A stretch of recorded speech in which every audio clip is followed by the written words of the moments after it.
Okay. First, can you just tell us who you are? Brigadier General Keith Gallagher. Thank you. Sir, where were you and what were you doing when the wall came down?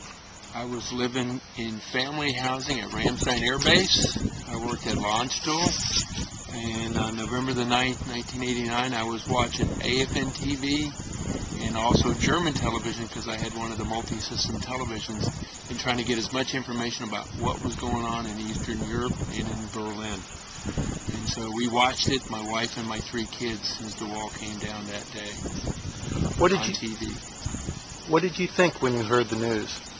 I was absolutely elated. I'm a son of a German and American couple. My mom was German during World War II, and to see that the wall had gone up and had the Cold War, the wall coming down obviously represented the Cold War, coming down, if you will, with it. And that was a good thing. What are you doing now as a member of the United States Army in Europe?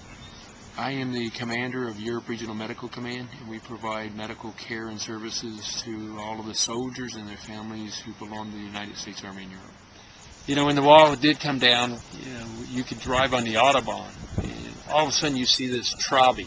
The Trabi was one of the, Eastern European or Czech or East German cars. And the thing was small. It was probably as large as a half of a Volkswagen Bug.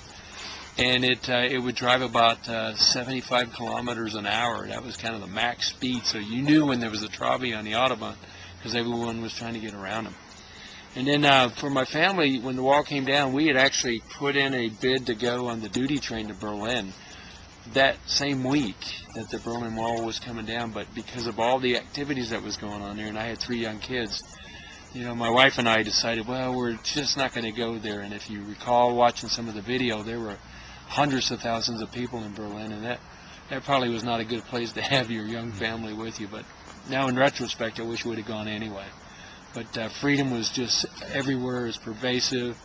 The East Germans, when they came across the border into West Germany at the time, they were entitled to 100 Deutschmark incentive for coming across the border, and after about several months of this, I guess the West Germans quit doing that because there were thousands who come in there and got the free 100 marks.